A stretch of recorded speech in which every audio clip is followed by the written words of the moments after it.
conocerse claro. Con mucho gusto y tal cual lo habíamos anunciado, y como ocurre cada semana, con la alegría de siempre, recibimos a Juan Raúl Ferreira.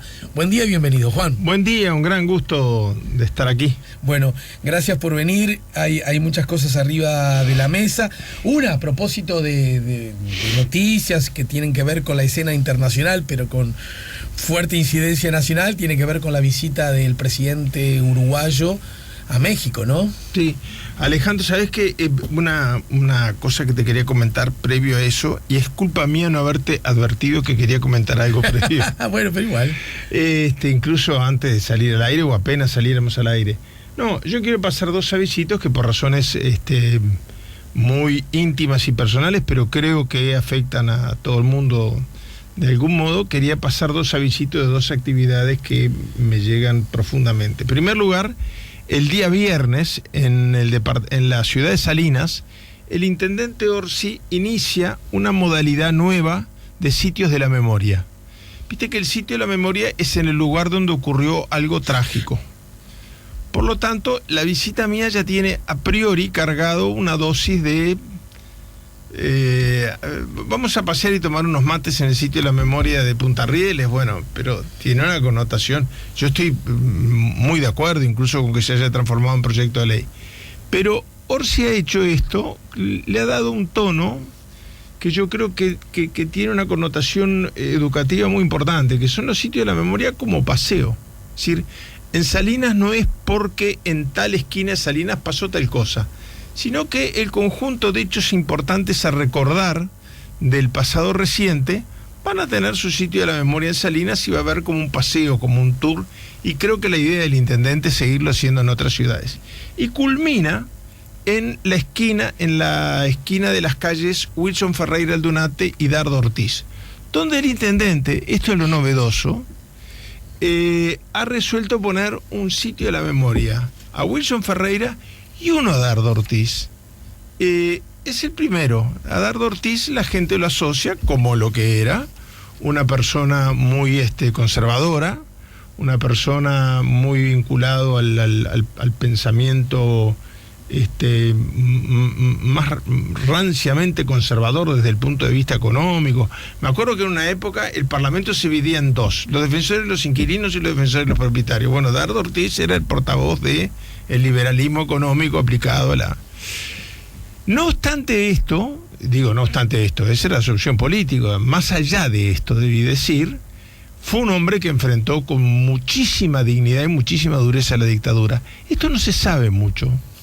Es Orsi, fíjate tú qué curioso, un intendente del Frente Amplio, el que viene a reivindicar la figura de Ortiz. Yo muy brevemente, para no verte cara de pánico, te digo, durante el periodo, no, porque no quiero largarme ni empezar a contar anécdotas, porque sería inagotable, pero más allá de los muchos roles importantes que jugó, como por ejemplo en el caso del desenmascaramiento de Amodio Pérez, que ahora pide $3 millones de indemnización.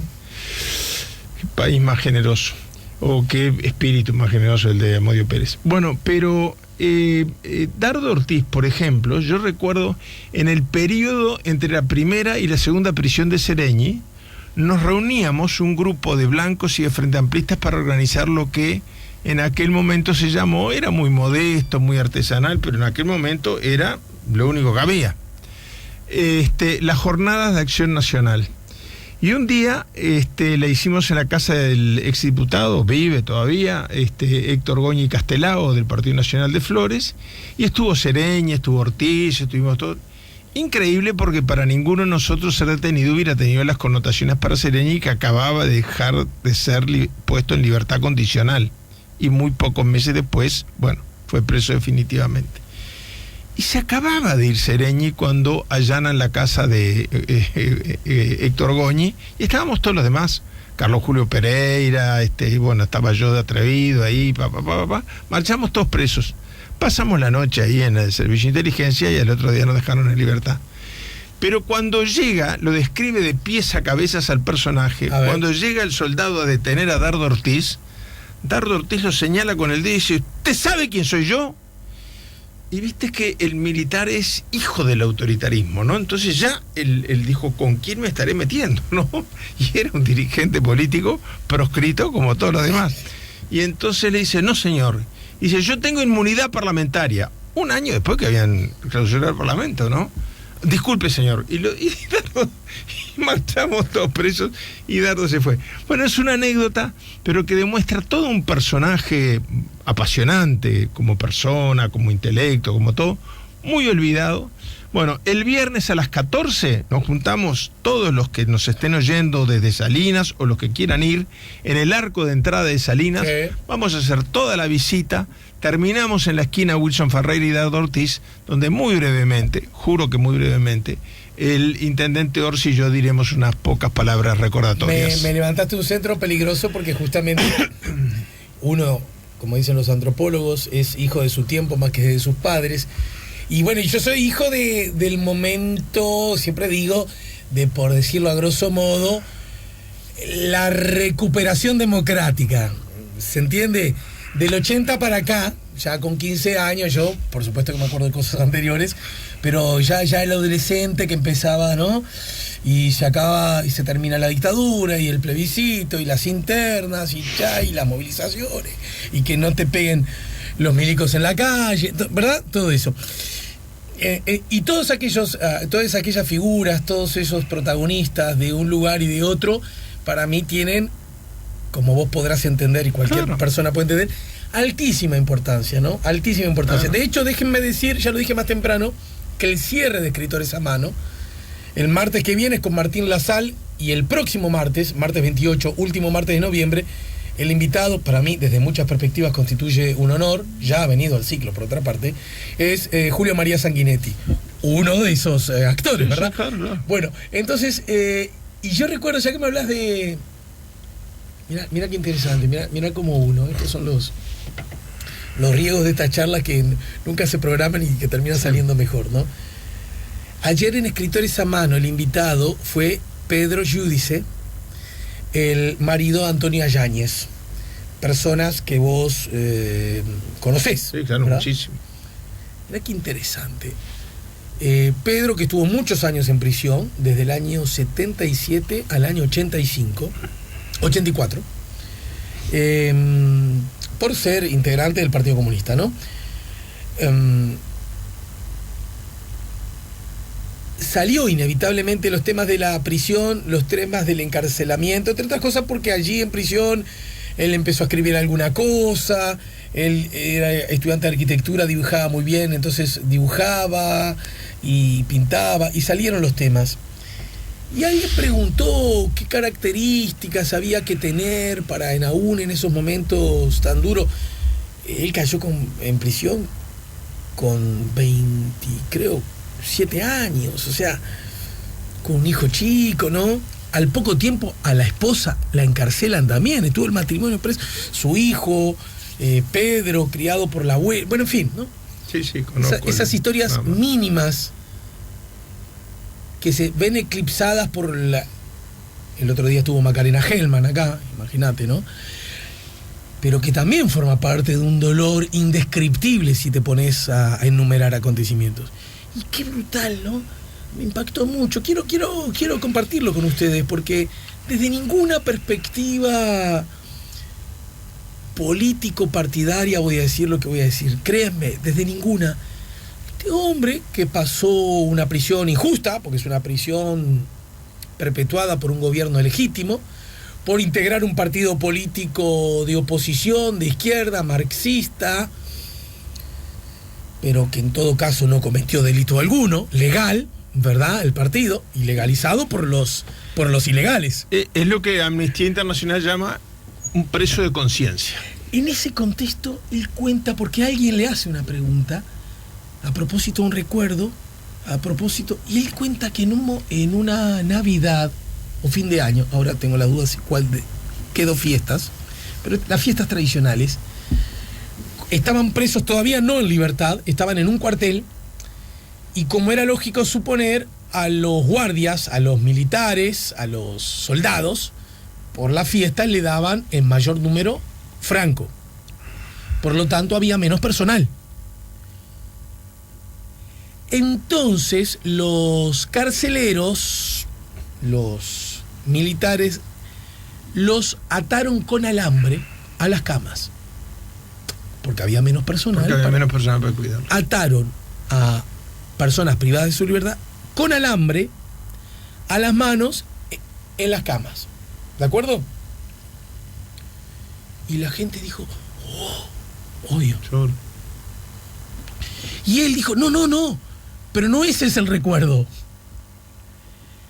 El recuerdo es que porque hablando de cosas gratas que él decía que vivió en la cárcel y que podían no ser entendidas, el recuerdo que él tiene de lo grato es que una vez que volvieron de la fiesta, les cortaron los alambres, el abrazo que se dieron entre compañeros. El abrazo, no el alambre. Tú sabes que ese es un fenómeno que yo veo muy... Alguien me dijo, ¿quién fue que me dijo el otro día? Casi todos los expresos políticos son casi pacifistas, ¿no? Es decir, a mí en general, yo creo que también es un tema de edad y de perspectiva del tiempo. Si tú lees los relatos, por ejemplo, el último libro mío, El exilio, la CNT y el Plan Cóndor, y hace 12 años el libro Con la patria en la valija, y más o menos los episodios son los mismos, ¿no? En uno se hace más énfasis en lo que hacíamos de lucha contra la dictadura, ¿no? Pero las tragedias que atravesábamos, los muertos queridos que nos morían a veces en nuestras narices literalmente, son los mismos. Sin embargo, mucha gente me ha dicho que el segundo libro tiene otro tono distinto, donde en uno la tragedia es la protagonista y en el otro el protagonista es la solidaridad, la gente que ayudó, el sentimiento de, bueno, hay que superar esto hasta en honor a los que han caído para seguir luchando. Todo eso es mucho más intenso. Y la única diferencia es que un libro lo escribí 15 años después que el otro. Yo creo que el tiempo te da una perspectiva, pero que en general, bueno, bastaba ver cuando se votó la ley de amnistía y salían los presos del penal, la expresión y la explosión de alegría que hay. Yo no quiero contar más cuentos porque si nos va a ir el programa en esto también, pero en la película Wilson, que está por salir en DVD,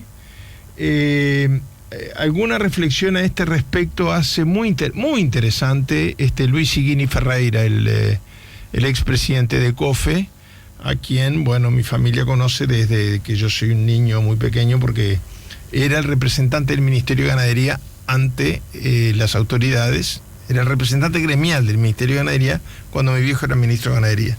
Quiere decir que yo tengo fotos con Luis Higuini desde mucho antes que fuera un gremialista famoso, presidente de COFE, yo de pantalón corto, y porque así eran las relaciones antes entre gobierno y hasta, bueno, eso es un tema para otro día, todo el tema del relacionamiento sindical y cómo ha ido cambiando en Uruguay, ¿no? El propio Jorge Zapelli, ministro de Trabajo de Pacheco, era un hombre que tenía un diálogo correcto, fluido, respetuoso con la CNT, ¿no?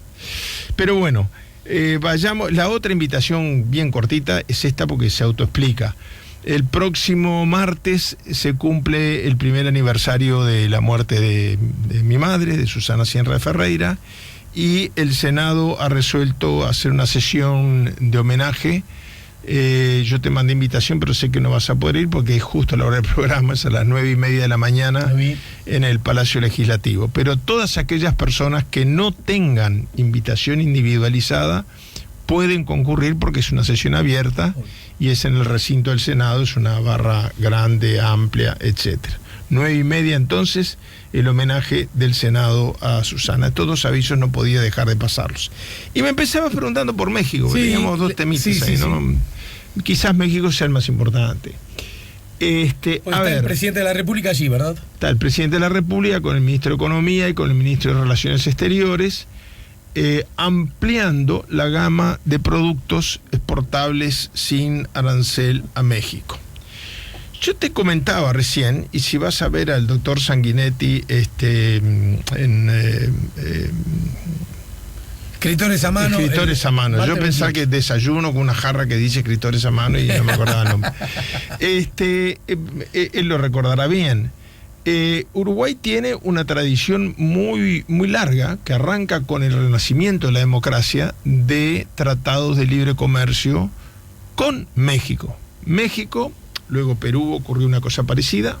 El Perú del primer Alan García, digamos, porque Alan García fue presidente 3 veces con 3 características totalmente distintas cada vez. Pero en México, donde hay más, incluso con la rotación de los partidos en el poder, etcétera, hay más continuidad de las políticas de Estado, etcétera. En México, Uruguay, ambos países, en una visita del doctor Sanguinetti, que se hizo acompañar por representantes de todos los partidos políticos. Me acuerdo que estaba Yamandú Fau, que en ese momento era del Frente Amplio, estaba Edison Rijo, que era del Partido Colorado, estaba yo, que era presidente de la Comisión de Asuntos Internacionales del Senado, estaba el presidente del Banco República, es un elenco técnico muy importante, Federico Slinger, el presidente del Banco Central, estaba la presidenta de la Suprema Corte de Justicia, Jacinta Valvela de Delgue. Es decir, que era una delegación donde los que nos gustaba un poco todo el tema internacional y eso, metíamos un poco de cuchara, pero los demás le daban, por ejemplo, un miembro de la Corte de Justicia no tiene por qué sentarse a negociar un tratado comercial, pero le daba una imagen de presencia del Estado por encima de diferencias políticas. Yo no critico al presidente Vázquez de que no lo haya hecho en esta oportunidad, sino que señalo que el clima político de aquel momento era otro totalmente distinto. Hoy llegás a invitar a alguien que no es de tu partido a un viaje de Estado y te hace una denuncia penal por las dudas. ¿No? Sí, eso. No hay ambiente, no veo mucho ambiente para delegaciones multipartidarias. Pero en aquel momento sí lo había, era el renacer de la democracia, etcétera. Y entonces se instauró una modalidad a la cual se amparan estos decretos, se lo puedes decir de mi parte que lo recuerdo bien, más allá de las discrepancias que pueda tener con él. El doctor Sanguinetti y el entonces presidente Miguel de la Madrid Hurtado inician una etapa distinta de negociación de tratados de libre comercio. Hasta ese momento se juntaban los presidentes y decían, ¿vamos a hacer un tratado de libre comercio? Sí.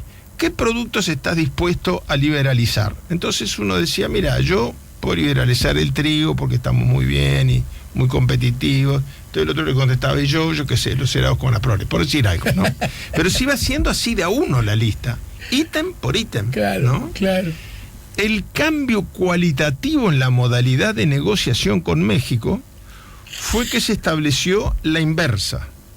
Se liberalizan la exportación e importación de todos los productos uruguayos a México y mexicanos al Uruguay, salvo esta lista de excepciones, que era bastante pequeña, no recuerdo, además la economía ha cambiado mucho en ese momento, áreas sensibles en la economía de ambos países, donde no había venido todavía la andanada esa neoliberal que tiró todas estas cosas por debajo, donde, estas áreas yo las necesito proteger, porque estamos en proceso de ser competitivos, cosa que en el neoliberalismo ignora, dice, si no sos competitivos, cerrá.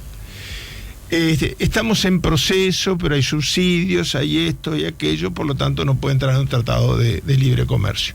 Eso entonces, cada negociación comercial que se hace con México permite una flexibilidad de negociación, porque de lo que se trata es ir tachando cosas que se han ido protegiendo. Claro. Probablemente, yo estoy hablando hace 30 años, ¿no? Probablemente en el camino algún producto que no era sensible pasó a serlo y se incorporó, etcétera.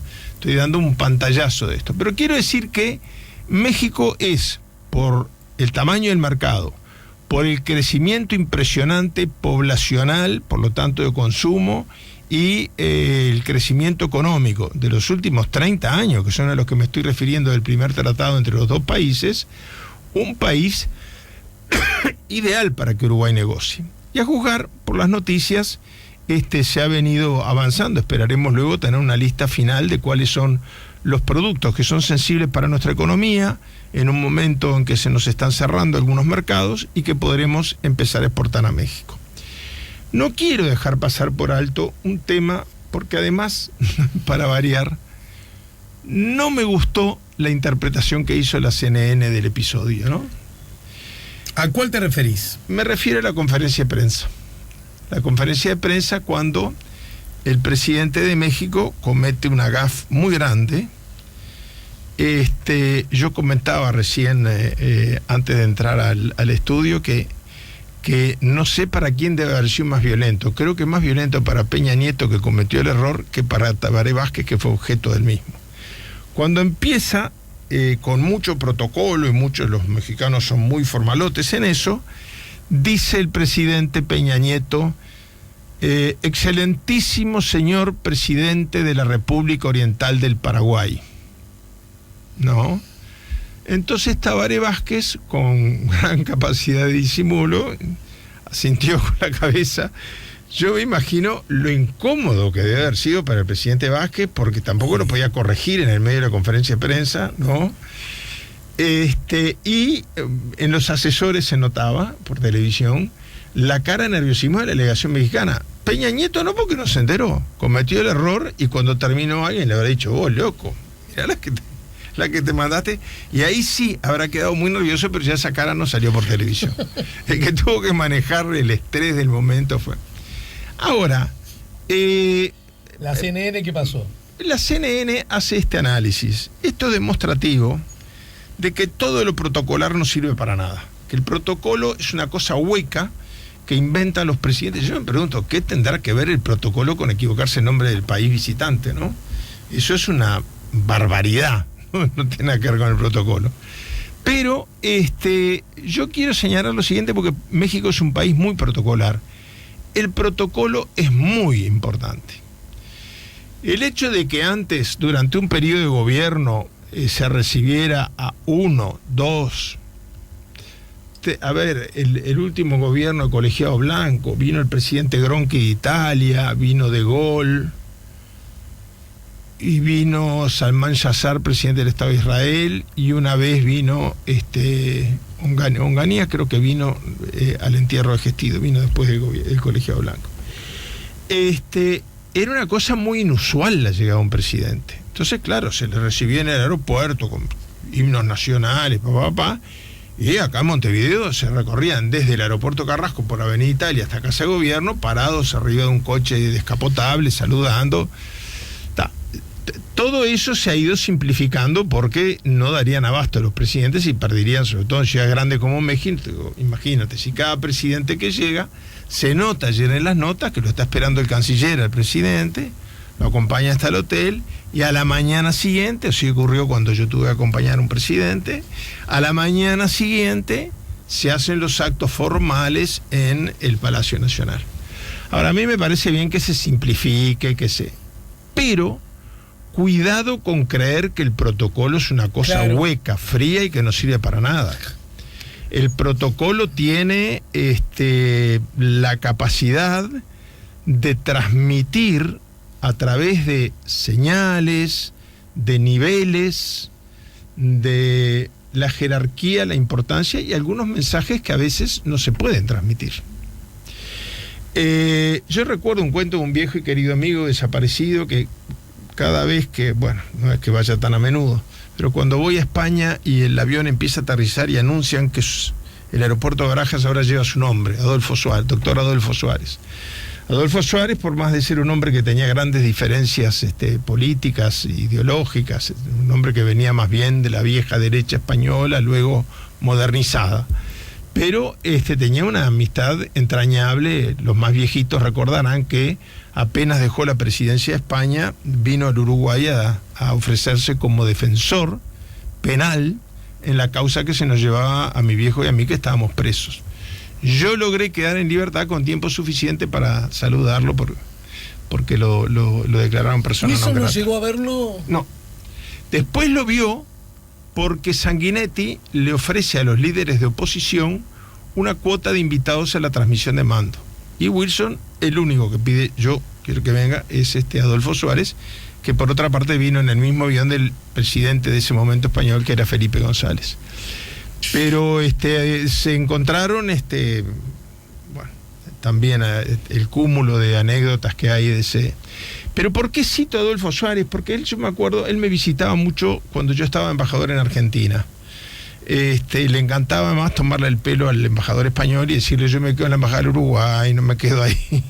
Bueno, Adolfo Suárez un día nos cuenta a ambos, su propio embajador y a mí, que él, cuando visita a su homólogo francés, que no recuerdo ahora, creo que era Pompidou, no estoy seguro, pero en vez de esperarlo en la puerta del Palacio del Elíseo, lo esperaba al final de un larguísimo corredor. Eso es una señal protocolar. Es decir, eso dice: vamos a hablar bien, correctos, pero no estamos entre hermanos, ¿no? Claro. Y como él lo tomó así, nos contaba cómo él fue caminando ese largo corredor, parándose. Yo me imagino los nervios del director de protocolo español en cada cuadro y preguntando quién era el autor, ¿no? ¿Quién era? ¿No? Y después me contaba, y con esto termina la anécdota, que durante el almuerzo en el Palacio del Elíseo le trajeron un vino que, imagínate, con lo que son los vinos franceses, lo que será el vino con el cual agasaja el presidente francés al presidente español. Y él dijo: el vino me cae mal, el vino no español. Claro, porque el tema tenía que ver con el tema de la limitación al ingreso de vinos españoles. El vino no español me cae mal, por favor, una copita de leche. Y almorzó. Bueno, eso es protocolo, y es una manera, sin ser grosero, sin enrarecer el clima de una conversación, sin decir cosas explícitas, marcar la cancha. Entonces, cuidado con creer que porque un presidente se equivoca con el nombre de un país, el protocolo no sirve para nada. Sirve para mucho. Claro. Lo primero que un embajador, que yo lo fui, tiene que saber es cuando va a una cena, una recepción donde lo sientan: bueno, así me están midiendo acá la importancia de mi presencia. Es decir, tiene una cantidad de códigos, algunos de ellos milenarios, literalmente, ¿no? A ver, el dueño de casa, ¿por qué se sienta siempre mirando hacia la puerta del comedor y no de espaldas a? Y porque eso viene de la Edad Media, donde el dueño de casa lo que tenía que venir cuidar es a su invitado y a él de que no vinieran los enemigos y le cortaran la cabeza, ¿no? Y eso se sigue respetando hasta el día de hoy. Claro. Es una señal de bienvenida. Entonces yo no coincido, creo que la gaffe del presidente Peña Nieto es bastante ofensiva. ¿Sabés qué? Ahora que vos decís esto, y casi en el final, porque mira, con tanta cosa que dijimos se nos fue un poco la hora, pero me acordé, esto me estimula este cuento que estás haciendo tú a recordar algo que también hace un tiempo me enseñó la antropóloga, escritora, pensadora Teresa Porcekansky. Ella, me acuerdo que señaló que a veces las normas de educación, de cortesía, incluidas las de protocolo, a veces son como que gozan de mal marketing, ¿sí?, por cierto discurso, y que tienden a creerse que son formas vacías de hipocresía. Sí. Y ella, me acuerdo con esa claridad con que la expresa muchas cosas, dice: y a veces es pura y sencillamente buena educación. Es la forma que tenemos los seres humanos, las normas de cortesía, las normas de lo que llamamos y que nos llaman nuestros padres, sé educado, saludá, tiene que ver, claro, con poder convivir con los otros. El otro día, bien breve, ahora que veo a Humberto, ¿no?, que ya llegó, me deleité, como supongo que muchos de nosotros, una vez más, escuchando al maestro Tavares, entrevistado por Blanca en Subrayado, ¿no? Y el maestro Tavares dijo una cosa que brutal, ¿no? A veces las más obvias son las... Dijo que, a propósito del proceso de la selección que incluye las figuras consagradas, que Suárez, que Lugano, que Forlán, que Cavani, pero también la sub-15, generando dos cosas que son instantáneas y que funcionan a la vez. Primero, el gurí de 14 años que entra a la selección sub-15 se siente y le hacen sentir compañero del mismo equipo donde juega Suárez. Son iguales. Claro. Pero del mismo modo se le, escuchá, obliga a que a todos se les salude, buen día, buenas tardes, hasta mañana, y a todos se les agradezca si un utilero te trae una media, una venda, un campeón de fútbol o una pelota. Sí, por eso. Forma parte de lo mismo. Es exactamente el mensaje que queríamos usted transmitir. Tiene que decir muchas gracias, buen día, hasta mañana. Yo creo que el mensaje de la CNN no debió de ser el protocolo no sirve para nada, sino el señor Peña Nieto aprenda primero de qué país lo está visitando. Claro, porque en todo caso, además eso, Alejandro, queda como que el problema es el protocolo y no quien se equivocó. Claro. De repente lo dejamos para el miércoles que viene, donde va a haber más, pero déjame pasar un pequeño mensajecito que me parece muy importante, sobre todo que van a haber algunas novedades, supongo yo, ya que en el día de ayer la OEA, formalmente como institución, visitó al Consejo Nacional de Seguridad de Naciones Unidas para tratar el tema de Venezuela. El día antes, no creo que sea casualidad, varios presidentes latinoamericanos, más o menos la mitad de los que firma habitualmente estos comunicados, viste que hay un grupo de expresidentes latinoamericanos que se dedica a sacar su opinión con toda legitimidad sobre la situación de Venezuela. En este caso el número es mucho más reducido. El único uruguayo que firma en esta oportunidad es el doctor Luis Alberto Lacalle. El doctor Sanguinetti no lo firmó. Pero yo quiero señalarlo como una pequeña alerta. A mí me parece que ahora se avecina una cumbre presidencial, se avecina en un par de semanas la Asamblea General de la OEA, vienen instancias de negociación importantes, van a haber elecciones en muchísimos países de América Latina, en Chile, Brasil, México, Argentina. Es impresionante la cantidad de cambios que puede traer esto. Yo creo que estamos ante una gran oportunidad, lo que no quiere decir que se vaya a dar, y en una semana más me atreveré a decirte si soy optimista o no. Pero se da una gran oportunidad para ver si descomprimimos lo más posible la situación interna que vive Sudamérica, que puede derivar en una guerra, que a diferencia de la guerra de América Central en la década del 70, no quedará encapsulada geográficamente, sino que incendiaría todo el continente. Imagínate una guerra civil en Venezuela, imagínate el proceso de paz de Colombia, imagínate la situación de inestabilidad política del Ecuador, imagínate nosotros mismos tratando de vender la imagen de un país estable en una América del Sur en llamas. Entonces yo quiero señalar esto simplemente. Me parece que hay un tema que debiera de ser el factor de unidad de quienes están a favor o en contra de Maduro, cada uno en su derecho. Uno le gusta, otro no le gusta, uno creen que es un dictador, otro creen que es un revolucionario, eso no va a cambiar. Se puede negociar, y de hecho la oposición está buscando instancias de negociación en República Dominicana, etcétera. ¿Qué puede servir si no echar gasolina al fuego que estos presidentes latinoamericanos que firmaron hayan puesto como punto principal? Es decir, primero, una condena a Venezuela. Punto segundo, o sea, el primero programático, dice: nuestro decidido respaldo a las iniciativas internacionales sancionatorias, como las de Canadá y Estados Unidos, conducentes al restablecimiento de las libertades en Venezuela. Yo personalmente no creo en las sanciones, creo que ya tenemos ejemplos en el continente de cómo los bloqueos económicos afectan a la gente, la no llegada de remedios, de comida, de alimentación, de ingresos por el petróleo, afecta la calidad de vida de la gente, no afecta la estabilidad de los gobiernos. Esto está demostrado, yo te diría casi que científicamente. Ahora, creo, sí, y con esto termino, perdón Humberto, creo que no puede un grupo de expresidentes latinoamericanos sacar una declaración refiriéndose a las sanciones de Estados Unidos sin agregar, más allá de cuál sea su posición, que podrá ser distinta a la mía, sin agregar: América del Sur es zona de paz. Señor presidente Trump, no amenace con invadir nuestro continente. Yo creo que si no llegamos al acuerdo mínimo de que los conflictos en América del Sur no tienen solución bélica con participación además de gente de fuera de la región, va a ser muy difícil que avancemos en ninguno de los espacios que se pueden abrir para una salida negociada y distendida en Venezuela. Información de última hora, a propósito, agrego: Rusia y Venezuela firmaron la refinanciación de la deuda de Caracas Rusia y Venezuela firmaron hoy un acuerdo para reestructurar la deuda de $3.000 millones que el país latinoamericano tiene con Moscú. La deuda con Rusia ha sido refinanciada, es decir, modificadas las condiciones de pago para hacerlas más óptimas, informaron fuentes diplomáticas, dato que puede encontrarse hoy en distintos portales de noticias internacionales.